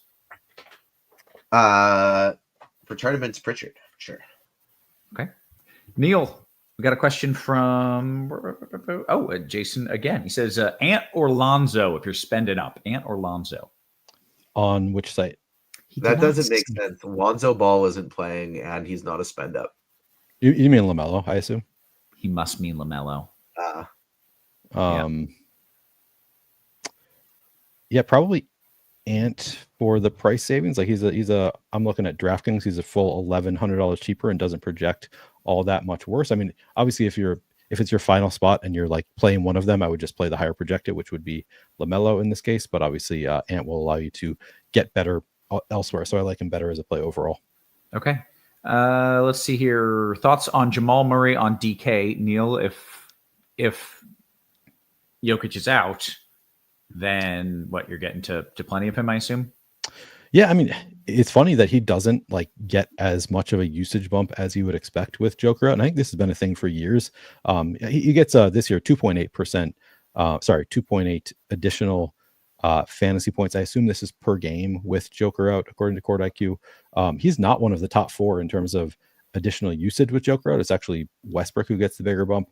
But yeah, I think I would give him a bump, even with the historical data doesn't really support it. I still think I would probably do it. Just kind of think the upside is probably higher with Joker out. Sure. Okay. And they do run like a lot of 2-man, he and Joker. So yeah, I know. Joker being out kind of disrupts his whole flow. Mr. Gucci Boo, love that username. TJ, Mr. Gucci Boo says, is Collier going to eat tonight? We had him in our lineups. Is he still in the lineups? I have 20% of him. He's fine. I don't think he's a priority, but he's just fine. Okay. I love this question from Tyler, who says, who is the worst value play on DK? Is there a guy out there who, whether it be that you don't trust him or maybe that the always Klay Thompson. It's always Klay Thompson.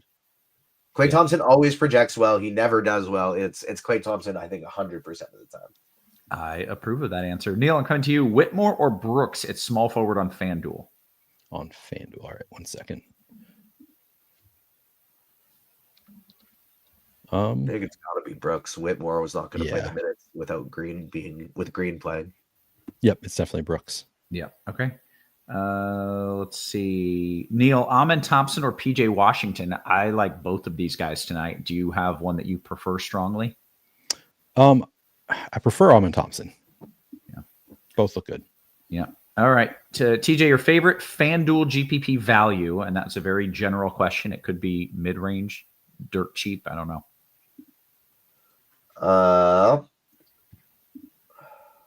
I will say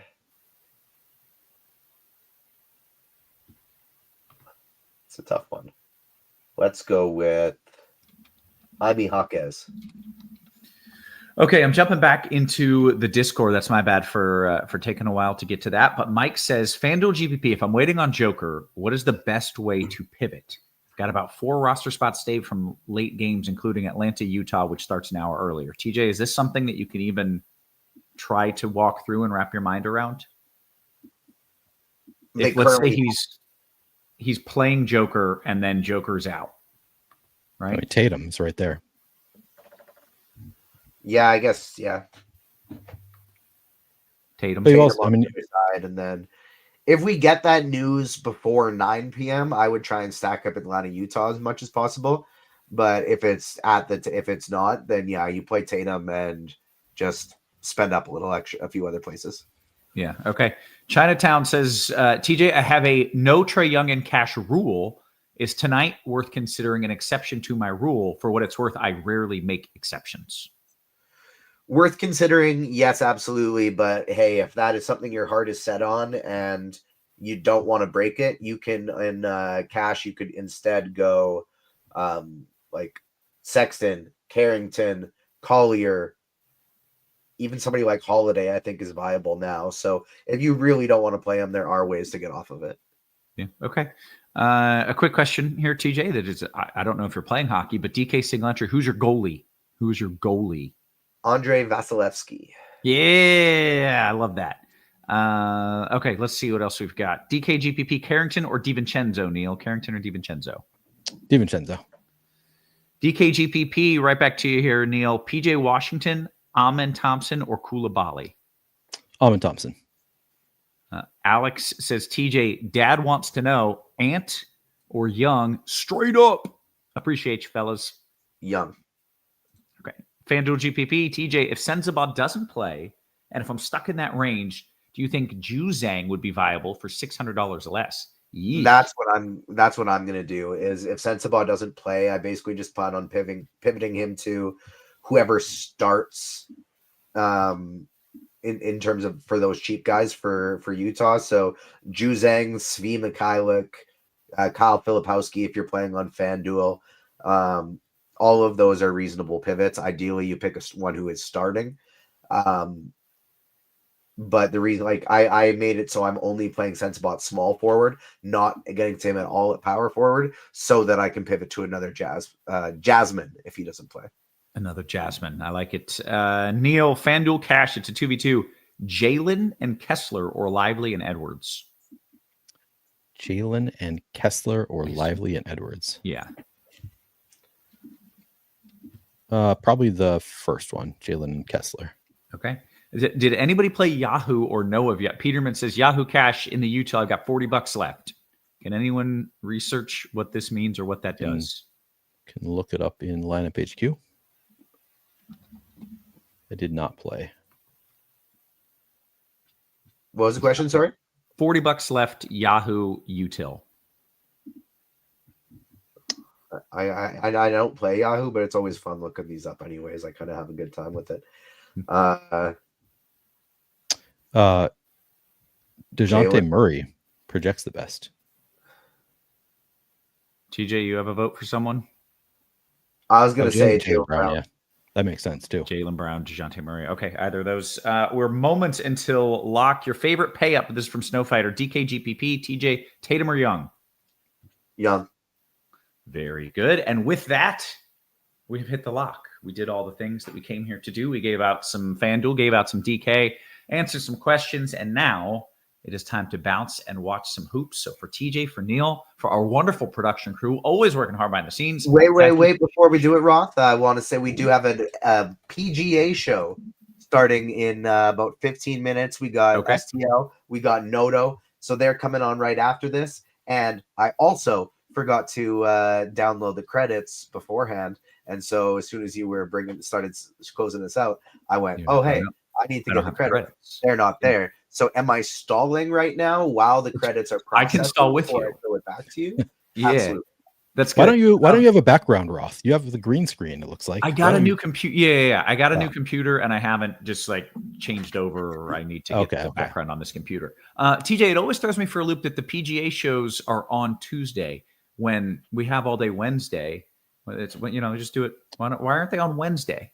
Well, if they're on Wednesday night, it doesn't give a lot of people a chance to build their lineups. And so the live shows are on Tuesday, but then it gives people the entirety of the day on Wednesday. If they're a Wednesday morning watcher when they're building their lineups, maybe at lunch, after work, whenever it is. So that's I think that's why it's on the Tuesday night. We're also good on the credits thing now. Okay. Wonderful. Well, with that, make sure you guys are sticking around here in about 15 minutes. So you got some PGA content.